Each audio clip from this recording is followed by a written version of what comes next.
E hoje o InfraCast conversa com a doutora Viviane Moura, que é superintendente de parcerias do governo do Piauí. A doutora Viviane já é nossa parceira de longa data e já concedeu várias entrevistas emblemáticas para o InfraCast. Nesse episódio, ela nos conta de forma muito transparente, de uma forma muito divertida, o que o estado do Piauí tem feito, quais são os projetos que estão no pipeline e outras tantas coisas muito interessantes. A doutora Viviane, para quem não conhece, é uma das mais atuantes atrizes desse mundo da infraestrutura e conseguiu, junto com um governo desde 2015, colocar o Piauí no mapa das PPPs e das concessões.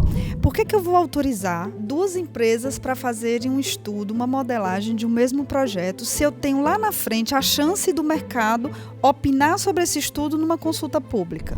Então eu ficava olhando assim alguns editais de municípios, não vou dizer quais são, nem e de estados, que não dão acesso a estudo econômico-financeiro. Gente, pelo amor de Deus, como é que é isso? Então assim, a lógica é que o estado mudou o modelo, mas não mudou o mindset. Continua agindo como querendo impor. Eu sou o Estado. Quanto mais o mercado sabe, quanto menor a simetria de informações, melhor a disputa, melhor o resultado do leilão. Não interessa quem paga, se é o público ou se é o privado, se é o governo ou se é a concessionária. Importa que a gente tenha liderança e exerça, através desse verificador, a função e o papel do Estado. Se tem uma lei, se tem um contrato, ele é para ser seguido pelas duas partes. E a figura do verificador independente, para mim, verificador independente tinha que existir, inclusive na 8666. Nenhum dos leilões que a gente viu agora, eu vi o pessoal falar muito sobre isso, não, porque é o novo marco. Nenhum deles foi estruturado com o novo marco. Vamos começar daí, tá? A manifestação de interesse da iniciativa privada, ela tem que ser algo que dialogue com o planejamento de governo. É claro que a segunda temporada do InfraCast não poderia acontecer sem a minha grande amiga e parceira, e uma pessoa que eu admiro demais, que é a doutora Viviane Moura. Muito obrigada por estar aqui comigo hoje, Vivi. Que bom contar contigo mais uma vez aqui no nosso InfraCast. Muito obrigada, viu? Ora, que você tem que agradecer? Eu que agradeço por mais essa oportunidade. E assim, já estava sentindo falta de não vir no InfraCast. Temporada 1, agora temporada 2, né? Pelo amor de Deus. E a gente precisa, inclusive, depois brindar com uma cachaça, né, Vi? Não, por favor, né? Tem que ter alguma coisa. Eu vi com as meninas lá de São Paulo, teve uma tacinha de vinho, eu disse, comigo vai ter que ter alguma coisa também, né? É cachaça em Minas Gerais, minha filha. Oi, direto de BH, que prazer enorme, Isa. Eu que estou me sentindo assim, super privilegiada em vir gravar na sua casa, em BH, né? Nesse momento novo do InfraCast. É um super prazer. Ai, querida. Para mim é uma honra, você sabe, né?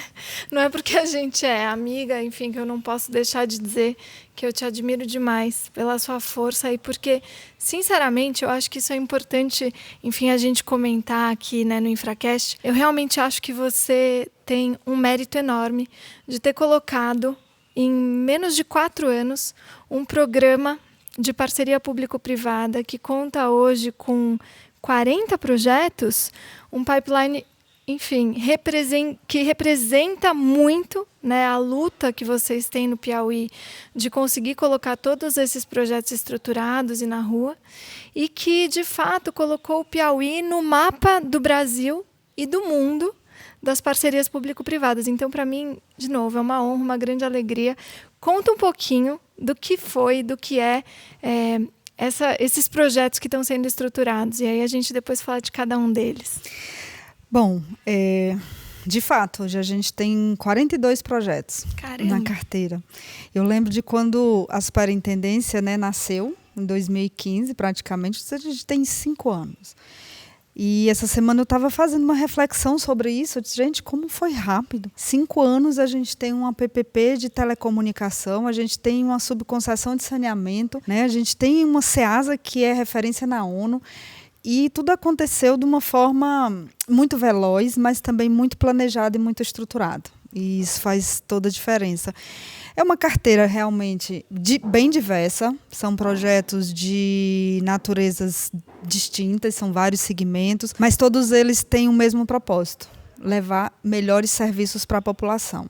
O foco nunca foi só a infraestrutura em si, Sempre foi o serviço. E hoje, dos 42 projetos, 7 estão contratados, inclusive a primeira SPE de habitação do Brasil, em que o Estado é sócio de uma construtora, que a Caixa é a financiadora, para construir habitação popular num modelo que não é nada parecido com a PPP. E que foi, inclusive, listado e contratado durante a pandemia. Então, é uma carteira que eu me orgulho muito. É um programa que me dá assim, muita satisfação, sobretudo pelos resultados, e que é capitaneado por uma equipe super enxuta. Nós somos 19 pessoas, mas assim, uma equipe que tem muita garra e que ama de paixão o que faz. Dá para ver. E eu acho que é liderado também por alguém que morre de amores pelo que faz. Muito, muito. Eu não sei como é que vai ser o dia que eu tiver que largar esse filho. Deus me livre, eu também não sei, não quero nem saber. Vai ser doloroso. Ai, Flor, imagina, não vamos pensar nisso, vamos continuar trabalhando. Com certeza.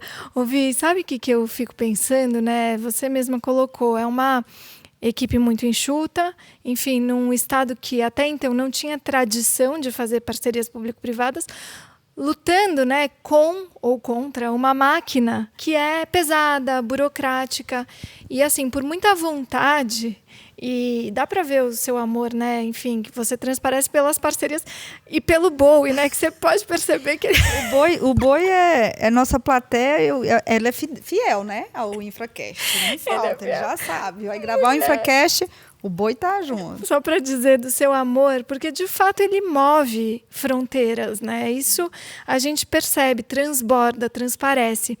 E eu acho super interessante contar e ouvir a história de como você começou a fazer isso, Vivi, porque, de fato, parecia muito inusitado. E você conseguiu movimentar, por amor, um bando de etapas, de gente, de esforços, para conseguir colocar tudo isso na rua. E você, me parece, né, eu gosto muito de ouvir essa história, porque você fala, eu fiz isso com muita gente do governo, né, com uma equipe que me apoia, mas contando também com a parceria, desde o início, do mercado. Me conta como é que foi. Verdade, sim. Sabe, Isadora, o que acontece? A gente tinha um histórico em 2015 de um cenário muito virgem, na verdade. Nem transporte coletivo intermunicipal ou municipal era que a rigor utiliza as concessões como modelo de contrato, né? Era um tema que se falava. Faziam as licitações por exemplo, do transporte municipal, transporte coletivo da cidade de Teresina, mas ninguém nunca foi atrás de que era uma concessão, ninguém foi atrás de estudo, enfim. Então, a gente tinha um mercado que não tinha o hábito, o costume, a tradição de trabalhar com esses instrumentos, principalmente a iniciativa privada, muito acostumada a trabalhar com modelos da 8666, até RDC também era uma coisa que a gente não via com uma certa frequência, e com um conceito pré-instalado, preconceituoso, com relação a trazer a iniciativa privada para dentro desse processo de gestão.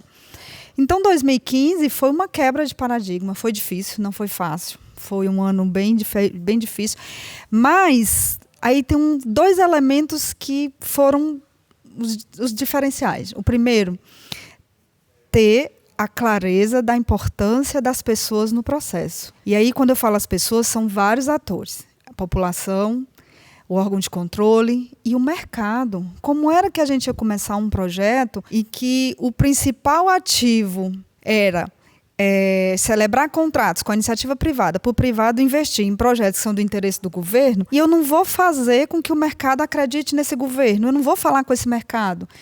Então, esse processo de transparência e de respeito com relação às pessoas que participam, direta e indiretamente, nos projetos, fez muita diferença. Então, assim, eu nunca tive preconceito e muito menos travas e resistência com relação a conversar e dialogar com o mercado. Então, em 2015, a gente recebeu uma primeira MIP, que foi a MIP para trabalhar o PI conectado. Quando eu ouvia todo mundo dizer que MIP não era bom, que PMI não era bom, que bom mesmo era consultoria, eu disse, não, pois eu vou usar o que o mercado tem de melhor, que é a experiência, né, o conhecimento técnico especializado, e vou trazer minha equipe para equilibrar, né, a balança com o que o governo também acha que é bom para o interesse público. E deu certo. E conta um pouquinho mais como é que são feitas as MIPs no Piauí, porque isso, inclusive, é um traço distintivo, né? Tem muita gente, como você mesma falou, que vê com algum tabu o que são esses processos de participação e de diálogo ativo com a iniciativa privada, né? Como que funciona isso? Funciona muito bem, dá origem para vários projetos no Piauí. Nossa, Isa, nós estamos agora no mês de outubro. Só de setembro para cá eu já recebi 3 MIPs. Uau! 3 MIPs. E estamos trabalhando um projeto em MIP, que é a Central de Esterilização e Lavanderia para hospitais. E 3 que a gente vai levar para Conselho Gestor ainda no início do mês de novembro, e que vão, com fé em Deus, se transformar também em novos contratos. Primeiro, a manifestação de interesse da iniciativa privada ela tem que ser algo que, de alguma forma, dialogue com o planejamento de governo. O projeto tem que ser interessante também para o governo, não pode ser importante e interessante só para a iniciativa privada. E aí, quando eu falo governo, a gente está falando do interesse público que está por trás, né, do papel do governo.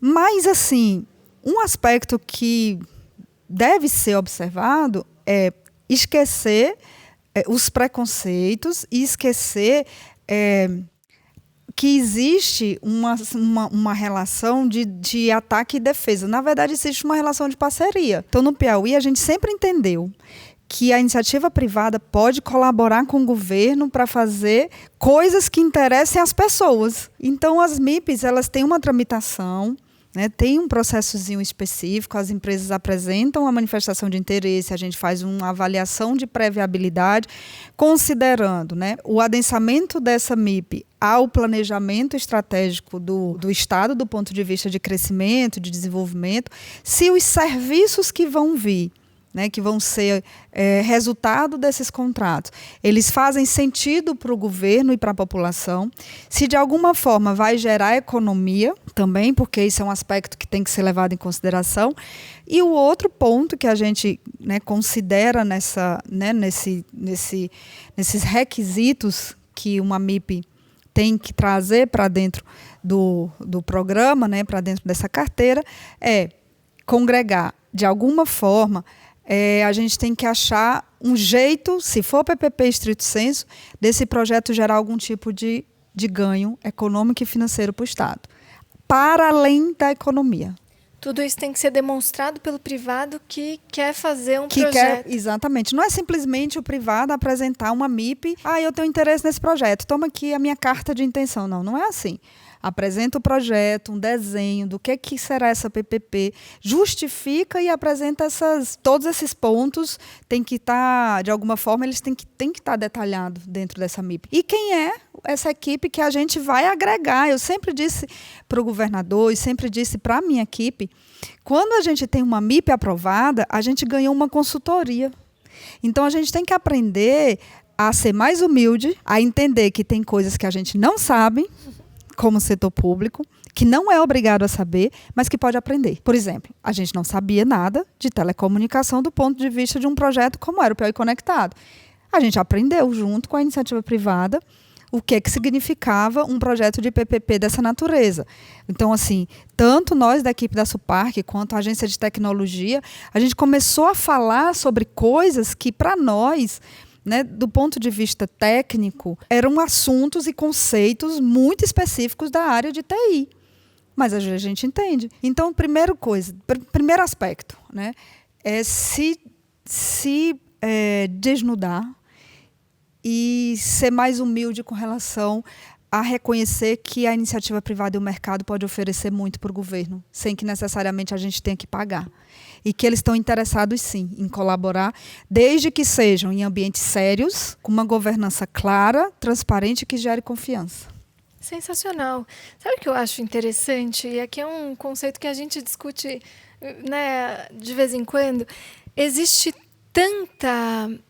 não sei se é preconceito ou tabu, não sei qual é a palavra certa para isso. Mas tem mitos relacionados a essa relação público-privada no momento da concepção dos projetos. E, em especial, tem mitos relacionados a você autorizar um único, né, player, um único ator, para realizar esses estudos em conjunto com a equipe de governo. Então, eu acho muito corajoso e acho também muito legal a forma como você toca esses projetos, agregando, de fato, a iniciativa privada como alguém que pode te ajudar no desenho final e que pode tornar o projeto atrativo para o mercado, porque, no fim das contas, é isso que faz com que seja equilibrado, né? Isso, mas Isa, é até, assim, não é nem racional. Se a gente parar para analisar, por que eu vou autorizar, né, duas empresas para fazerem um estudo, uma modelagem de um mesmo projeto, se eu tenho lá na frente a chance do mercado opinar sobre esse estudo numa consulta pública? Por que eu vou trazer para dentro da minha, né, dentro do meu período de estruturação? Por que eu vou trazer mais esse... porque isso, na verdade, isso torna, né, essa fase de elaboração do estudo muito mais difícil e complexa quando eu tenho várias empresas estudando. Por que eu vou fazer isso se eu vou abrir esse estudo na época de consulta? A não ser que eu não entregue os estudos. Que interessante. Entende? Então, assim, não faz sentido. Por que eu vou achar, como governo, que eu estou trabalhando numa MIP, com só uma empresa exclusiva, e isso não é bom? Por que não é bom? Por que não é interessante se eu tenho a oportunidade, sim, de dar amplo conhecimento, transparência, fazer com que as outras empresas participem lá no processo de consulta?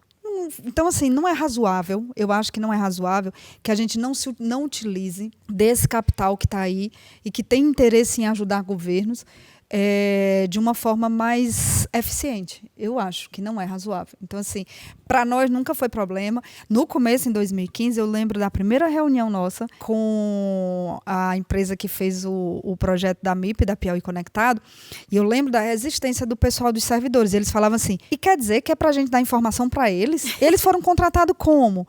Qual foi o processo de contratação? Qual foi a licitação que a gente fez? Aí eu tive que começar a explicar como era que funcionava, até que um dia, numa determinada reunião, uma pessoa fez uma pergunta da mesma forma. Eu disse, deixa eu dizer um negócio para você.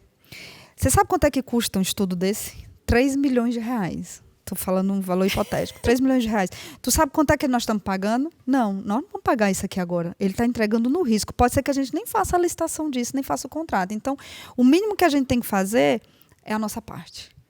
Então, vamos cuidar de entregar e de contribuir, porque o grande problema das MIPs, e aí eu acho que a gente, quando faz, e eu tenho muita preocupação com essas críticas que são rasas, tá? Com relação às MIPs e às PMIs, que é assim, não deu certo. Não deu certo por quê? Vai olhar para o lado do público e avaliar se houve contribuição. Obviamente que também tem os oportunistas, como tem de um lado e tem do outro. Então, tem empresas que querem fazer o produto, entregar pronto, mas também tem governos que adoram isso. Claro. Querem ficar sentados só esperando o privado chegar com o produto pronto. Então, tem que também observar onde é que está morando, né, o grande problema de esses modelos, né, de estruturação de estudo não estarem dando certo, se é no público ou se é no privado. Muito bacana, porque realmente esse é um dos temas, né? A mortalidade dos projetos ou das propostas de projeto que são aí trazidas pela iniciativa privada, e muito se especula a respeito disso. Eu achei muito legal quando você coloca assim, alguns requisitos que o mercado precisa demonstrar, porque isso mostra, olha, estou engajado com esse determinado projeto, com essa proposta que eu estou te trazendo, e eu estou disposto a realizar isso, se você também estiver disposto. Achei muito interessante a forma como você olha, e eu gosto de você, doutora, porque você está disposta sempre a falar sobre as coisas que, enfim, parecem tabu, né? Mas que você tira de letra. Eu adoro. Mas é porque, assim, não tem por que ser diferente, gente. Assim, a gente trabalha com tanta transparência, trabalha com credibilidade, é a palavra-chave. Perfeito. Credibilidade. Uma empresa, ela não vai largar tudo que ela tem para investir num lugar, como era o Piauí, em estudos para um governo que nunca falou de PPP, que nunca falou de concessão, sem ter convicção de que ali tem pessoas sérias, engajadas, e que tem um governo, um governador que vai fazer o negócio dar certo. Quando a gente começou a mostrar que dava certo fazer MIP com o Piauí Conectado, que a gente licitava e contratava, a gente começou a dar um sinal para o mercado que ali a gente respeita, né, a condição da iniciativa privada, trabalha com o princípio de parceria, né, e foi mostrando com os contratos assinados que a gente pode estabelecer, sim, uma relação muito amistosa, muito próxima dos concessionários e fazer com que o concessionário seja mais um elemento dentro dessa governança institucional disposto a ajudar um projeto de Estado. Claro. Dá para trabalhar isso bem. Que bacana. Não, você mostra na prática que dá de fato. E eu achei também muito interessante o que você trouxe sobre a assimetria de informações, né? E como o governo reage a isso. E esse é um tema que está na moda, porque a gente tem, inclusive, um prêmio Nobel para uma teoria dos leilões. Super importante. Eu sei que esse é um assunto que você domina muito. E vamos falar um pouquinho sobre licitação? Né? Esse, enfim, é um tema, inclusive, que é um módulo que você ministra nos nossos cursos e todos que eu adoro licitação. Não, e todos os nossos alunos saem muito satisfeitos com o conteúdo que você, né, se dispõe a passar, a transmitir. E aí, queria saber um pouquinho sobre essa assimetria de informações, como que a gente equaciona isso no momento da licitação de uma parceria público-privada, como que a gente estabelece referenciais, não estabelece, como é que é essa maldição do vencedor? Me conta.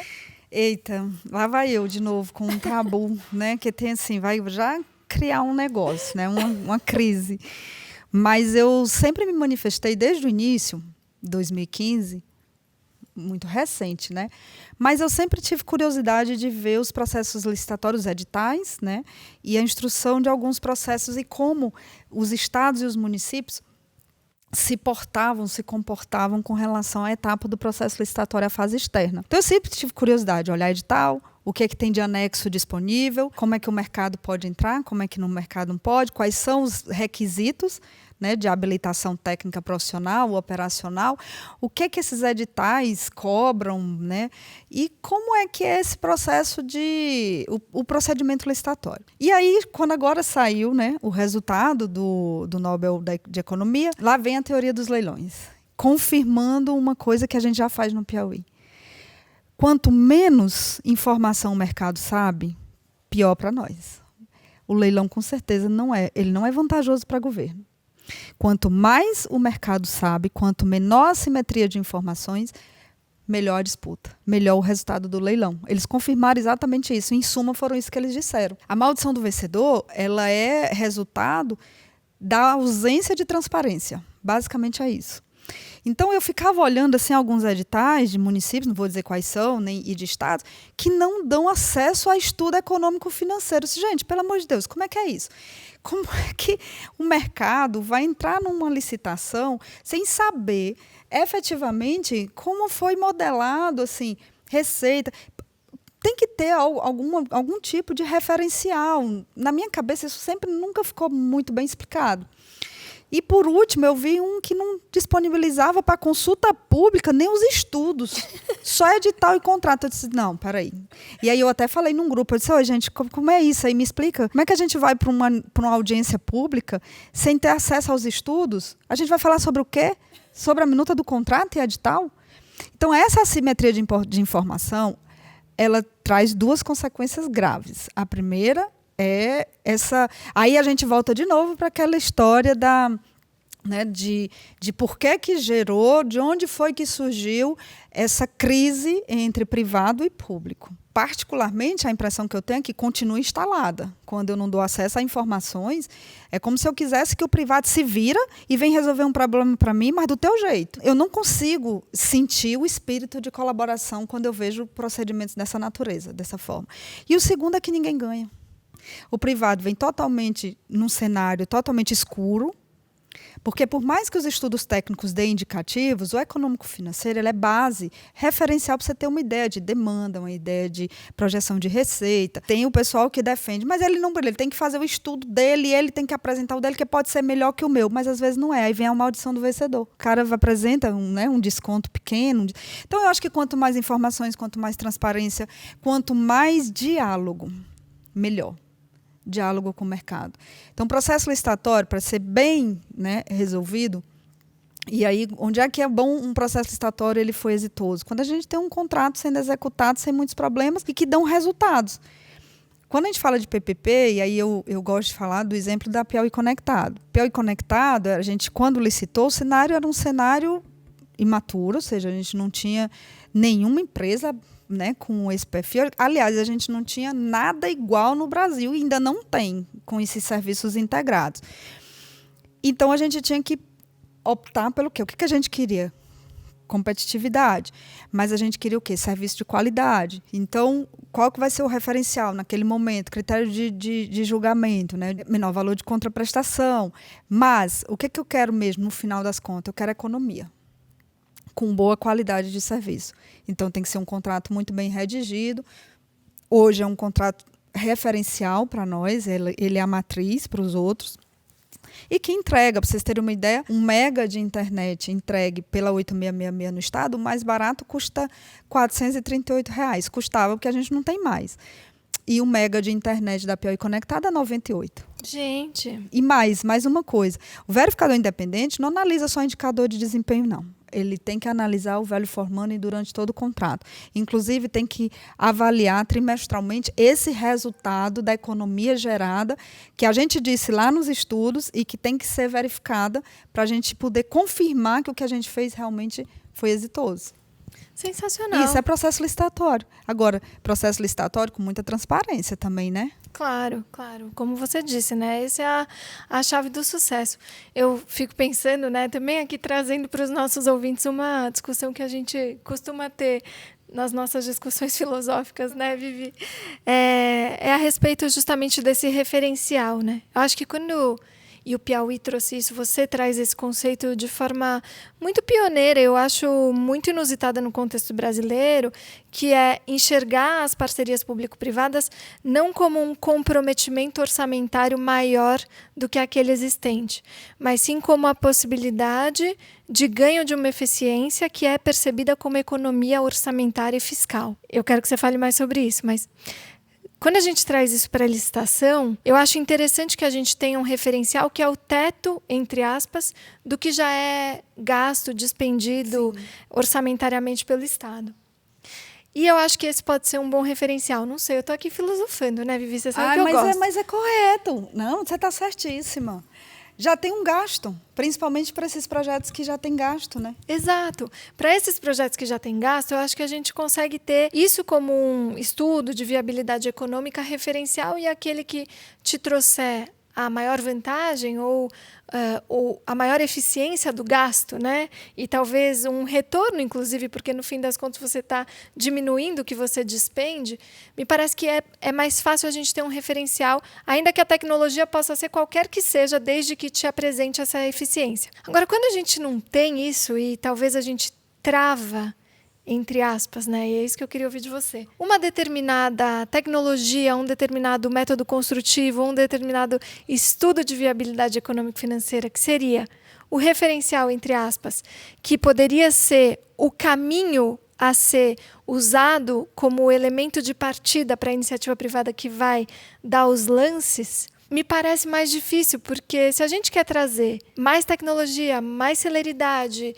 enfim, outros ganhos que possivelmente do lado público a gente não percebe, como que a gente faz para, ao mesmo tempo, ter um referencial e um ponto de partida que faz com que todos os privados consigam partir do mesmo pressuposto para apresentar a sua proposta, mas, ao mesmo tempo, não trava esses caras para que eles possam apresentar o melhor que eles puderem? É porque, assim, eu acho que você está corretíssima. Se são projetos que eles já dizem respeito a serviços que o Estado, de alguma forma, já contrata, através de 8666, você tem um referencial de teto máximo. É o que eu já gasto, que eu não vou contratar para gastar mais do que isso. Mesmo sabendo que, com esse gasto novo, com essa despesa nova, vai vir aí um ativo, que é a infra. Né? Mas, mesmo assim, de alguma forma, tem que ser mais eficiente e tem que trazer mais economia. A grande questão é como modelar um edital e um contrato que faça com que isso, né, fique de pé durante 30 anos, não estabelecendo regras que o governo faria. Por exemplo, é o método construtivo. Eu vou construir, por exemplo, vou fazer obras de saneamento através de um determinado método de construção. Meu custo é esse, você vai ter que fazer assim. Acabou. Privado nenhum vai conseguir, mesmo que entregue mais barato. A gente poderia ter estimulado e induzido, de alguma forma, a eficiência, entrega com muito maior economia, se a gente tivesse deixado livre. Na minha avaliação, isso é uma percepção muito pessoal e assim, experimentando também o que a gente já fez, a gente nunca definiu qual que era a forma, sabe assim, o procedimento, como eu vou chegar e o privado vai chegar a um determinado propósito, não me interessa. Ele tem que entregar. Vou citar um exemplo que para nós virou um clássico, assim. A Ceasa, quando a gente fez o projeto, no nosso desenho, no nosso estudo, a gente previa, e aí a gente absorveu um projeto que já existia na Secretaria de Agricultura Familiar, um projeto que demandava assim, uma projeção por baixo de investimento de quase 80 milhões. Tinha um estudo nosso com isso, mas a gente disse no nosso contrato que o privado ele ficava livre para apresentar um projeto e esse projeto teria que ser analisado por um comitê de monitoramento e aprovado pelo conselho gestor. Mas não importava o método. Agora, o que a gente definia era quais são as premissas, o que ele tem que entregar, que é a modernização, a expansão, né, a inclusão de novos negócios lá dentro, enfim. Isso aconteceu com um projeto que o privado apresentou de 30 milhões. Então, assim, Viviane, mas o que é que isso representa? Quer dizer que o Estado perdeu 50 milhões de investimento? Não, o Estado ganhou, porque se ele vai investir 30 milhões e vai me entregar a mesma coisa que eu pedi, porque o que o Estado pede não é a obra, gente. O que o Estado pede é o serviço. Claro. No caso da Ceasa, no caso da rodoviária, o que o Estado pede é que a população tenha um serviço de maior qualidade, que quem é o usuário daquele equipamento esteja satisfeito. E no caso da Ceasa, tem os comerciantes, tem as pessoas que compram, tem as pessoas que vendem. Então, tem um número de pessoas que estão dentro daquele universo que elas precisam ser enxergadas. Se eu gasto muito com aquilo, fatalmente eu vou ter que ter muita receita. Obviamente que eu vou começar a cobrar maior valor de aluguel, né? Maior valor de estacionamento, eventualmente. Vou começar a pesar a mão no usuário. Então, assim, quando o privado diz, eu consigo fazer o que você me pediu por 30 milhões, não por 80, e eu consigo fazer no mesmo preço a tarifa, né, o valor do aluguel, ou a tarifa, que seja a tarifa de água, enfim, no caso de saneamento, eu estou entregando valor com aquele contrato. Com certeza. Então, assim, é porque por muito tempo, Isa, era assim, a 8666, menor valor de obra. Eu quero menor valor de obra. Não interessa se você vai botar cimento ou se vai botar água com areia. Mas eu quero menor valor de obra. Quando olha para as PPPs, aí o governo diz assim, eu quero muito investimento, eu quero muito dinheiro aqui, eu quero que você bote muito dinheiro nesse CAPEX. Espera aí, o cara vai cuidar 30 anos, óbvio que ele vai botar dinheiro ali, e tem mais, ele vai botar dinheiro com qualidade, porque ele que vai operar e manter durante 30 anos. Então, assim, a lógica é que o Estado mudou o modelo, mas não mudou a cultura, o mindset. Continua agindo como querendo impor. Eu sou o Estado. Enquanto não mudar, não trabalhar com espírito de colaboração, entendendo que o privado está ali, claro, vai receber, tem um retorno, mas também tem um retorno que o Estado também ganha com a história, ou começa a ver isso dessa forma, com a mudança de postura, ou a gente não vai ver, realmente, muitos projetos darem certo. Muito interessante, eu acho sensacional da forma como você está colocando, Vivi. E também, pegando aqui um gancho da sua fala, né, além de tudo isso, realizar o monitoramento. Então, o Estado ele não fica na execução, mas ele fica na cabeça, e ele fica na cobrança, na fiscalização. Gostei disso que você falou, do verificador independente a serviço do contrato, inclusive fazendo checagens e verificações constantes para saber se a decisão ela continua valendo, né? Você trabalhou num estado que tem é muito forte a presença das agências reguladoras. Já no Piauí não existia. O que é que a gente começou a pensar, né? Bom, esses contratos, para eles produzirem bons resultados, alguém vai ter que monitorar. Claro, o Estado vai ter que ter, né, os seus órgãos, principalmente o poder concedente, mais alguns atores, né, do governo, que vão acompanhar a execução desse contrato. Mas esse verificador independente serve para quê mesmo? Só para ficar ferindo indicador de desempenho para dizer quanto eu vou pagar e eu não vou pagar, mas não é só isso que interessa. Claro. Não é quanto eu vou pagar de contraprestação, é o quanto esse serviço tem produzido resultados positivos, o quanto esse serviço, como é a percepção desse serviço pela população, e aí os indicadores podem, inclusive, né, servir como esse parâmetro, esse referencial, mas também, se é uma PPP, eu quero também entender se está fazendo sentido esse contrato. Claro. Não só pelo que eu pago, mas assim, quanto eu economizo mas quanto que eu ganho também. Porque existem outros ganhos que a gente não faz nessa conta, né? Que é imposto gerado, empregos, renda. Então, tem um efeito multiplicador que a gente tem que olhar, e o verificador pode fazer isso, porque não tem lei dizendo o que é para verificador independente fazer. Pois é. A gente foi que criou, né? Mas também não faz sentido ficar fiscalizando, não é? Vai fazer a fiscalização que o governo já faz, ficar fiscalizando pedaços. Não, gente, fiscalizar a obra, quem faz é o fiscal de 8666. Né? Um comitê, um órgão de monitoramento que acompanha um contrato de concessão tem outra finalidade. E um verificador, ele é esse agente. Aí entra de novo aquela história, o verificador é um parceiro privado que vem para colaborar. Claro. E que está sendo remunerado e que eu tenho que... Não interessa quem paga, se é o público ou se é o privado, se é o governo ou se é a concessionária. Importa que a gente tenha liderança e exerça, através desse verificador, né, a função e o papel do Estado. Nossa, eu concordo plenamente. A função e o papel do Estado, inclusive, de preservar o contrato, não uma parte ou outra, mas o contrato e a boa relação entre as partes.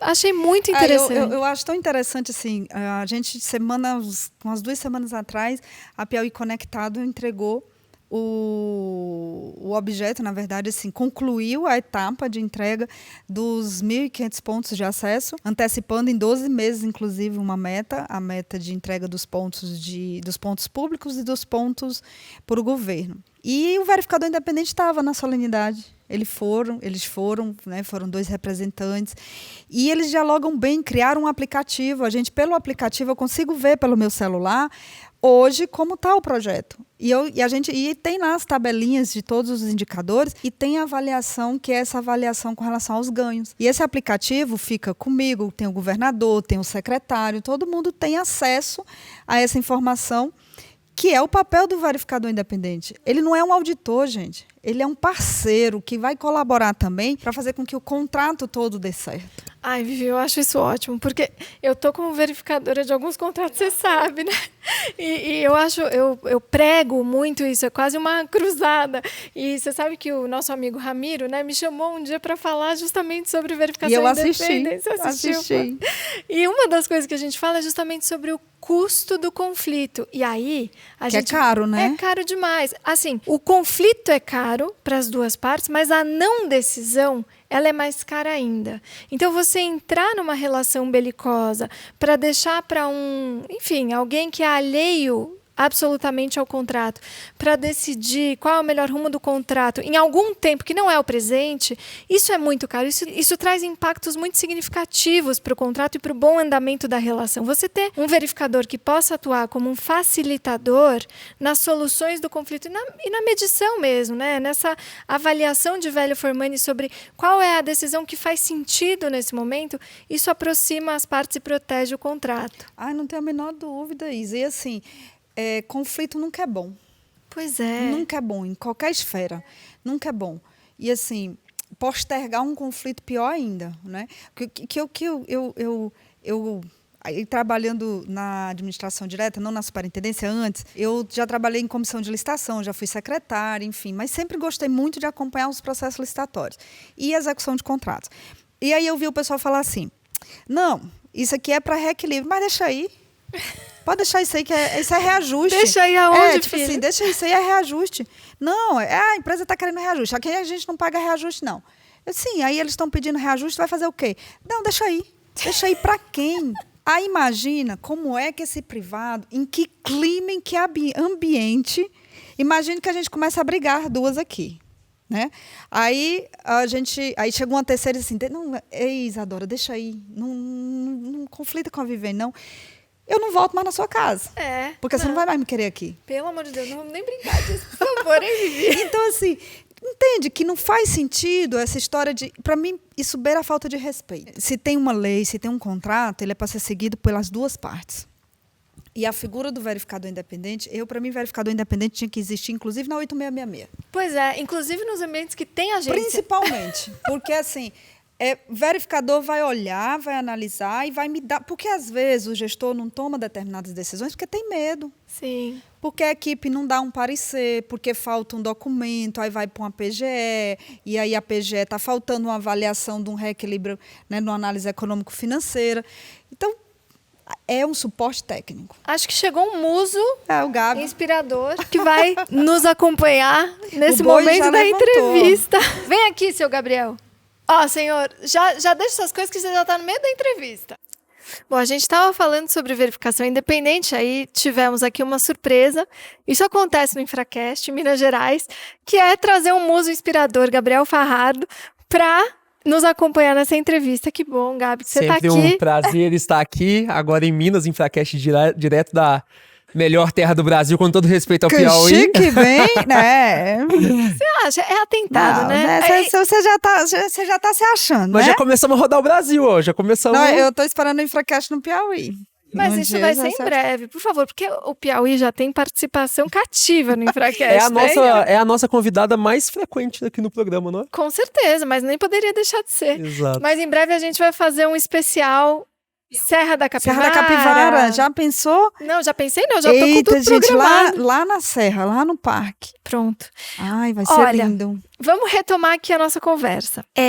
A gente falou sobre várias coisas interessantes e, lógico, que a doutora Vivi já colocou aqui vários pontos para a nossa reflexão. Um deles, que eu sei que é um ponto que o doutor Gabriel tem estudado bastante, é o fato de que, inusitadamente, e num contexto brasileiro de forma muito pioneira, o Piauí e a doutora Vivi conseguiram reverter e ver oportunidade na crise sanitária que foi a Covid-19. Então, Vivi, eu queria saber como é que você fez para, de fato, extrair o melhor das parcerias que você tem, inclusive durante a pandemia. Ao contrário, né, dos movimentos que a gente viu acontecendo com a instalação da crise sanitária, o Piauí rapidamente se posicionou, e eu acho que isso foi exemplar, como alguém que utiliza as parcerias em favor, inclusive, do atendimento da população e do atendimento a tudo que era necessário para vencer a crise. Conta um pouquinho como é que foi. Você lembra que a gente começou a falar, e já passou aqui pelo nosso bate-papo, sobre a parte do ambiente. Então, assim, tudo decorre muito do ambiente que você cria com a iniciativa privada. Claro, o que rege essa relação? Um contrato.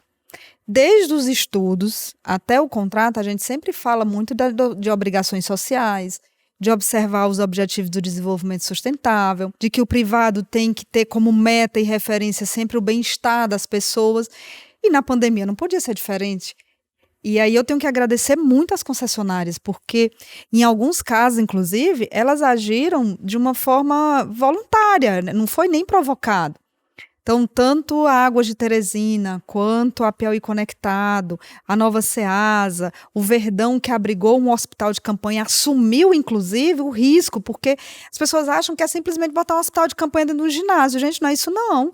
Tem um custo e tem um risco, porque na hora que o hospital sai com ele também um monte de... Sai e deixa, né? Saem alguns serviços e deixa um monte deixa uma herança também, assim, dentro do ativo, que aí pode ser, desde o simples, um banheiro quebrado, e esse risco fica com quem? Fica com a concessionária, porque podia muito bem o Estado dizer o seguinte, não vou te pagar nada, bota meu hospital de campanha, problema teu. Então, esse espírito de colaboração, ele não existe só por força de um contrato. Existe um contrato, existe toda uma etapa antes de contrato, desde o diálogo público, que aí vai a audiência pública, de sensibilização e fazendo com que essas empresas tenham uma compreensão muito clara do que aquele Estado quer. Porque é assim, você sabe, eu sei até onde eu posso ir com relação à minha amizade com você, e você sabe porque eu deixo isso muito claro. Então, os privados, essas empresas, elas compareceram, elas agiram, cada uma dentro do seu grau de atuação, algumas até ultrapassando esse grau de atuação. A gente fez um movimento interessante, a gente criou o projeto Parcerias e Solidariedade. A rigor, não era para eu fazer isso. Por que a unidade PPP quer fazendo isso? Mas já está dentro do espírito do programa. E aí a gente trabalhou, inclusive o InfraWoman contribuiu, inclusive, com doação de cestas, doação de máscaras. Piauí Conectado instalou tendas com Wi-Fi na frente das agências da Caixa, colocou equipe, inclusive, para orientar as pessoas que chegavam na Caixa Econômica sem saber nem como é que usava o aplicativo. E isso foi inédito no Brasil. Então, esse espírito de colaboração, ele não é criado da noite para o dia. Então, esse é um trabalho, é uma cultura que a gente vem trabalhando desde 2015, que já ficou instalada. Então, assim, qualquer privada, agora a gente homologou dois lotes das mini-usinas. Uai, esse concessionário... Uai, ó. Já tá ambientado. Já tô ambientada. Traz a cachaça, gente. Uai, só. Lá de Salinas, que sei que Isadora esteve lá esse final de semana. Aqui é mais quilômetro rodado que não sei o quê. Me leva a Minas. Me leva que eu vou, meu bem. Então, assim, a gente esses dois já sabem como é que funciona. E isso é muito interessante porque sei que, por exemplo, no caso da relação, não é só do público-privado, mas também do privado-privado, né? Porque no hospital de campanha, o Piauí Conectado, por exemplo, ofereceu conectividade para o hospital, inclusive para pacientes poderem ver sua família numa relação com outra concessionária, né? Exatamente. Colocaram mais pontos de Wi-Fi dentro do Verdão, dentro do ginásio. O ponto de Wi-Fi, geralmente público, ele tem 40 megas, lá tinha 80, depois aumentaram para 100. E numa parceria entre elas. Não, e fora o Verdão, a Piauí Conectado instalou os pontos de internet dentro da Ceasa. Por quê? Porque na época da pandemia, os comerciantes estavam trabalhando com delivery. E precisavam de internet de qualidade para poder acessar o aplicativo, enfim, dar respostas, usar o WhatsApp. E fez muita diferença. Tem, inclusive, uma matéria que foi feita lá no Piauí com relação à importância desse Wi-Fi para o crescimento das vendas dentro da Ceasa, mesmo na época da pandemia. Que demais. Até fiquei pensando que aqui em Minas podia chamar Wi-Fi. Gostei. Falamos do projeto do Piauí Conectado, hoje, já tem um nome próprio. Já tem. Wi-Fi aqui pra Minas, depois do Piauí Conectado. Você sabe que aqui em Minas Gerais nós temos o... Desculpa. Meu, Gabriel, juro, eu vou falar isso aqui em público. Fala em público, pode falar. Desculpa. O que foi? Eu interrompi ela, eu tenho essa mania. Ele interrompe, juro, tudo. É mansplaining. Mansplaining, Pode, total. Man-interrupting. Aí eu já tô... Não, eu ia falar que aqui em Minas a gente tem as UAIs, que são as Unidades de Atendimento Integrado, que são PPPs, concessões administrativas, com o UAI. Então nós vamos adotar o nome para outros. Então, Piauí Gostei, Conectado tem que vir aqui apresentar uma MIP, né, vir para pegar aqui o início da nossa conversa, vai chamar o projeto do Wi-Fi. Gostei. Ouvi, e me conta mais uma coisa, né? Porque você, claro, é uma grande referência no Piauí, é uma grande referência nacional também. Tem mais um tema que a gente gosta de tratar juntas, que também diz respeito a referencial e a exemplo, que é o fato de você ser uma mulher líder de uma pauta de investimentos em infraestrutura e ser integrante e, na verdade, ter participado aí da fundação do movimento que é o InfraWomen Brasil. Conta um pouquinho do que é esse movimento, né, Gabi? Você... Que agora já chegou no Piauí aí oficialmente, né? É verdade, né? Através de um termo de cooperação em que daqui a pouco vai começar a dar bons frutos. Bom, primeiro é um prazer enorme, né? Primeiro, ver no que se transformou o InfraWomen. Era uma ideia, era um projeto, era um sonho, né? E virou uma entidade hoje com mais de 350 mulheres. E que, de alguma forma, tem um protagonismo, sim, no cenário nacional, porque começou a trazer para o centro da pauta, assim, né, para o centro da mesa, para a conversa nossa, né, no dia a dia, a importância da gente começar a trabalhar a equidade também, né? Ver a diversidade como algo positivo. E eu comecei a ver, de uns tempos para cá, assim, alguns movimentos nacionais já, de eventos, né, de mulheres falando sobre infraestrutura, mulher pode falar sobre infraestrutura, e eu não tenho a menor dúvida de que o InfraWomen teve participação nisso. Não é fácil trabalhar nesse segmento sendo mulher, é bem mais complicado, mas eu diria que já foi mais difícil. Hoje a gente tem muitas, inclusive para conversar, para dialogar, para trocar ideia. E no Piauí, em 2015, quando a gente começou esse trabalho, eu acho que não foi intencionalmente, mas de alguma forma colaborou para formar um capital diferenciado.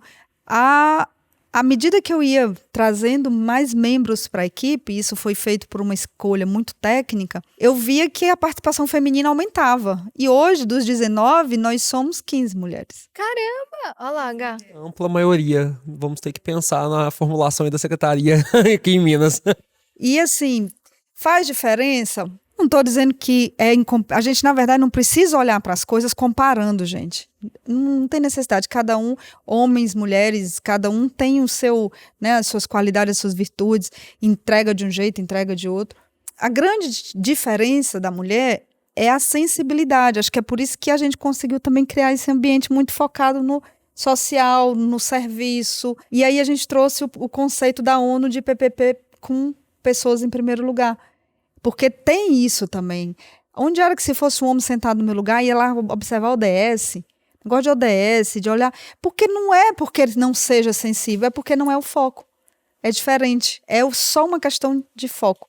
Uma discussão muito interessante sobre isso, que inclusive a Isadora começou a levantar já há algum tempo, e a gente puxou, tem até um artigo publicado sobre isso, é a noção de serviço adequado, né? Eu lembro de uma primeira discussão que a Isa puxou, que foi serviço adequado para quem? Quem que é o usuário que nós estamos pensando com essas PPPs, né? E eu acho que, sem dúvida, as questões de gênero, raça, enfim, dialogam muito com isso, e na estruturação do projeto, se considerar para quem essa parceria vai servir é essencial para a gente ver se estamos cumprindo a finalidade ou não daquele projeto, né? E aí tudo se interrelaciona, né? Quando você tem mulher na equipe, ela se preocupa com isso. Onde é que eu consigo enxergar a mulher dentro desse projeto?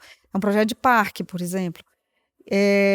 Como é que a mulher dentro desse parque, como é que vocês pensaram na infraestrutura que tragam mais mulheres, que beneficiem mulheres, sejam mulheres para trabalhar como empreendedora ou mulheres mesmo só para frequentar o parque? Como é que vai ser isso? Olhar para todos os projetos com essa visão mais ampla, né, mais holística. Como é que eu vou trabalhar projetos que representem valor para as pessoas, que gerem bem-estar para as pessoas? E aí, gente, a gente está falando de PPP e concessão, mas isso vai desde a 8666. Porque não interessa, ainda é pior, porque se o dinheiro é público, aí mesmo é que o gestor tem que pensar como é que vai desenvolver um projeto para pagar com dinheiro público que seja inclusivo. Ué, só porque o dinheiro é público, que é 8666, eu não vou trabalhar, então, nenhum conceito de inclusão, de diversidade dentro desse projeto? É o inverso. Aí mesmo é que tem que existir. Eu acho que está na hora de mudar a 8666 e começar a trazer para dentro do contexto da nova lei de licitação, inclusive, esses aspectos, que não precisam ficar só nas concessões e PPPs. E aí uma coisa que a gente discute bastante, né? Eu e o Gabi, a gente tem feito alguns estudos, inclusive para o BID, você sabe, né, Vivi? Sobre garantias. Porque uma vez você me comentou, mudando completamente de espectro, mas na verdade eu acho que faz parte da mesma questão, né? A gente estava falando um pouquinho antes de você chegar sobre como o Piauí enxerga as parcerias público-privadas como uma potencial economia, num gasto que já é despendido pelo Estado e que eventualmente pode ganhar uma eficiência com o privado. E aí uma vez a Vivi falou que os projetos do Piauí, eles são sustentáveis, inclusive nesse aspecto. Eu lembrei de sustentável porque quando a gente fala em serviço público para quem, a gente está falando dos pilares do ESG, né? E um dos pilares, lógico, é o social e o outro é a sustentabilidade, inclusive econômico-financeira. Foi por isso que eu fiz esse link na minha cabeça. Mas uma das coisas que você me disse foi os nossos projetos, eles são sustentáveis, porque muitas vezes o próprio projeto pode gerar a garantia de pagamento. Conta um pouquinho para mim. Eu vou contar com um exemplo, né? Com o Piauí Conectado. Embora tenha, né, já tem uma estrutura de garantia montada, no fluxo de caixa, o que a gente previu? O compartilhamento do uso da rede de fibra pela concessionária.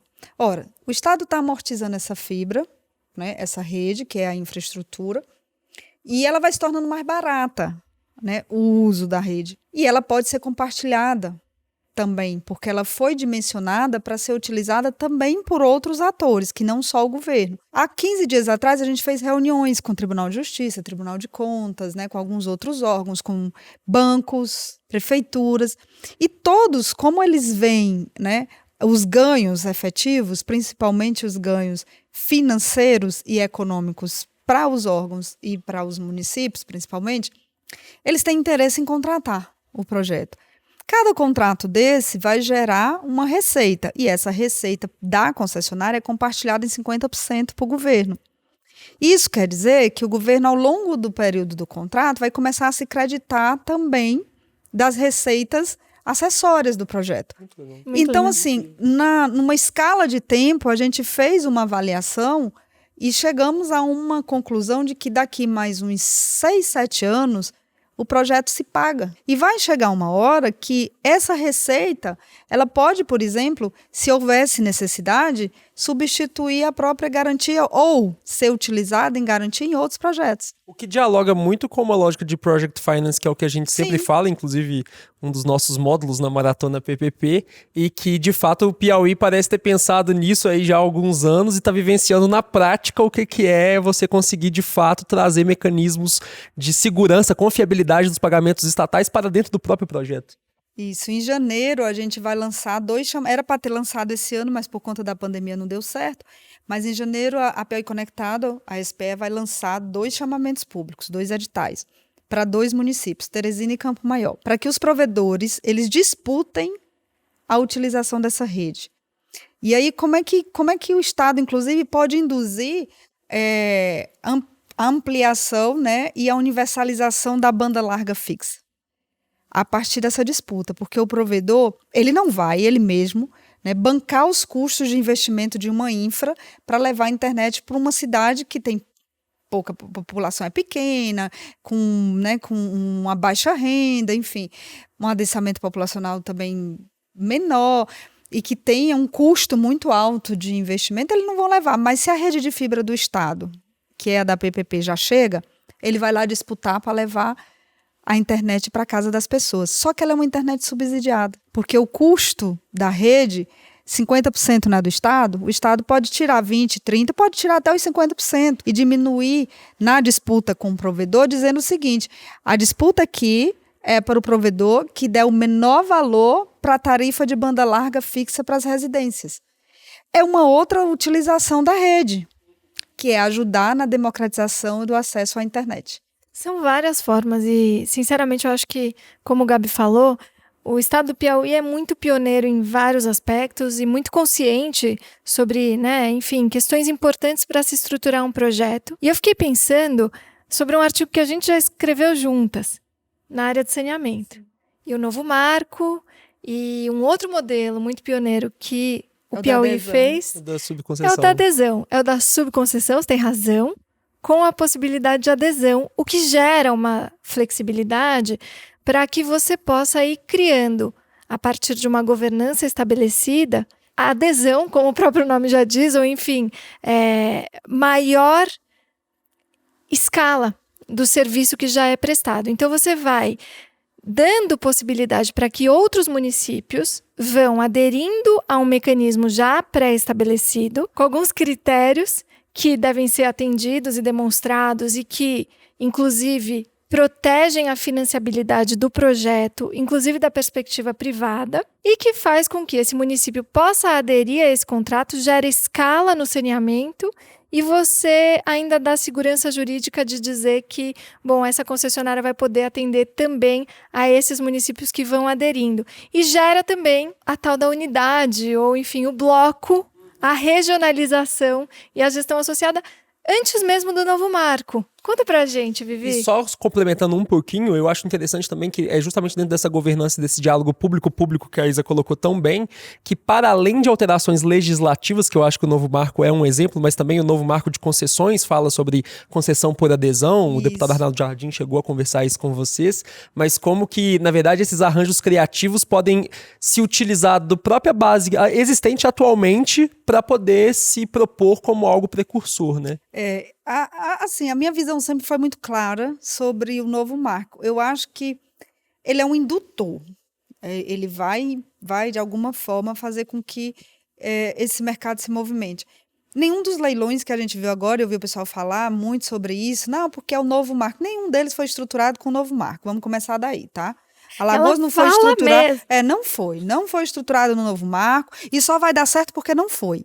Porque se os contratos de programa, porque tem um ponto que pode ser, para nós, inclusive, para o que a gente já desenhou, pode ser muito negativo, que é o prazo do contrato de programa, que veio limitado na nova lei. Então, se a Alagoas tivesse feito considerando isso, não teria feito, assim como o Mato Grosso do Sul, assim como Cariacica agora, não teria feito. Todos esses estudos foram feitos com base no marco regulatório anterior.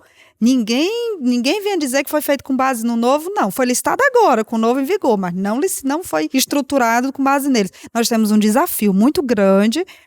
O projeto da forma como está feito, nossos 2 municípios, que é Picos e Floriano, que é considerando a adesão, é super interessante. A gente respeita, inclusive, né, a condição da titularidade pelo município. Ninguém é obrigado a aderir, mas vai fazer isso porque é um movimento natural. Agora, nós temos hoje um grande desafio. É o prazo do contrato de programa com um prazo de investimento, né, que isso fique casado com um período de amortização e retorno para a iniciativa privada. Hoje o nosso desafio é esse. Criar unidades regionais, de cima para baixo, impondo por lei, é uma alternativa, mas será que é o ambiente que o privado quer trabalhar? Com judicialização, uma perspectiva de judicialização, será que é isso? Será que o Estado tem condição de absorver, por exemplo, uma região metropolitana, fazer um estudo e depois colocar todo mundo dentro? Está aí o exemplo da SEDAI, vamos ver se vai dar certo. Nesse novo contexto, porque eu quero ver o estudo estruturado no novo marco regulatório. Eu quero, para mim, vai ser o grande case, vai ser o projeto da SEDAI estruturado de acordo com o novo marco regulatório. Quando o BNDES lançar esse, aí sim, aí eu vou dizer que o marco regulatório realmente é bom. Senhor do céu, eu tô dizendo, essa mulher, ela fala, não tem papas na língua. Acho ótimo. Muito bom, doutora. Não, eu Mas entendi. É uma visão, assim, eu acho que assim, a gente tem que ter uma visão realista. Quem trabalha na ponta, trabalha junto dos municípios do interior, porque não adianta fazer só um marco regulatório para dizer que vai dar certo. É um marco regulatório para a iniciativa privada se os municípios tiverem condição de cada um fazer o seu estudo e entregar. Mas se for num blocão assim, tem processo, tem risco de judicialização, não dá também para sair vendendo estatal, então assim, tem que ter um equilíbrio. O projeto que o artigo que a gente escreveu explicava muito bem isso. Dava para fazer, dá para trabalhar um projeto com adesão, respeitando, inclusive, a decisão de ir ou não para o bloco de cada município, foi assim que a gente desenhou, considerando o IDH dos municípios, considerando o grau de necessidade de investimento em esgotamento sanitário como pré-requisitos, mas essa condição sem imposição. E sem uma condição também, assim, sem criar no imaginário, principalmente da iniciativa privada, que vai ser um caminho simples, fácil. Os planos municipais de saneamento básico, isso é uma etapa que a gente tem que vencer. Tem que vencer com quem? Com os municípios. Então, assim, tem sim, sempre teve mercado para a iniciativa privada. Está faltando só estudos, iniciativa e realmente o interesse. O que é que o marco regulatório fez? Agora vai ter que fazer. Não interessa como. Vai ter que resolver. Como é que a gente vai assistir os próximos capítulos, né? Porque até agora, nenhuma dessas licitações foi com o novo marco. Eu quero ver daqui para frente com o novo marco em vigor. Vamos ver, desafios e potencialidades. E com certeza a gente vai estar aqui no Infracast para discutir. Vivi, olha só, você sabe que o nosso papo é sempre muito tranquilo, muito gostoso. E eu tenho o prazer e a honra de poder te ter como minha convidada, mas em especial também como minha grande amiga. E eu te admiro demais. Muito. A admiração é mútua. Ai, que amor. Mas verdade, eu vejo a força que você tem, o exemplo que você é e que você lidera pelo exemplo de fato. E eu queria mais uma vez te agradecer imensamente por você ter, assim, dedicado esse seu tempo com todo o amor, com todo o carinho para falar mais uma vez no Infracast. Você sabe, a nossa convidada de honra, tá? As portas estão sempre abertas para você, com cachaça, senhores, com cachaça. Eu já ia perguntar, já vai acabar e a gente não teve... Não, nós vamos ter que providenciar nos bastidores. Ainda é terça-feira. Não, gente, daqui a pouco a gente já desce a cachaça aqui. Queria te agradecer também, Gabi, por você ter, nesse rompante, que nem é o seu estilo, né? Não, chegar nem um pouco seu estilo. Eu sou uma pessoa discreta. Uma pessoa muito discreta, mas que bom que você veio. É sempre um prazer estar aqui com minha grande companheira, parceira, braço direito, e com a doutora Viviane, que é a nossa convidada mais do que especial. 3 vezes, depois nós vamos montar um ranking. Primeiro lugar é seu. 3 vezes a gente pode pedir música, Pode né? pedir música. Minha filha, tá só começando 3. Eu que quero agradecer, nossa, é um prazer enorme, você sabe disso, e a admiração é mútua, você sabe da história, né, de quando eu fui lhe procurar em São Paulo, de como você foi receptiva, sempre foi, né, e sempre ajudou o Piauí, não é à toa que o governador disse que você é embaixadora do Piauí. Antes era só em São Paulo, agora vai ser São Paulo, Piauí, Minas e São Paulo. É, exatamente. E é sempre um prazer falar, eu adoro esse tema, adoro falar do meu estado, adoro falar do programa, falo com o maior prazer do mundo e espero voltar aqui no futuro mais curto possível, 2021, para falar sobre esses chamamentos públicos do Piauí Conectado, falar sobre como é que já estão as mini-usinas que já foram licitadas agora, como é que vai estar o zoobotânico que está sendo licitado agora também, e como vai estar a rodovia Transcerrados. E a Serra da Capivara, meu bem. Ah, sim, e o projeto da cidade turística que...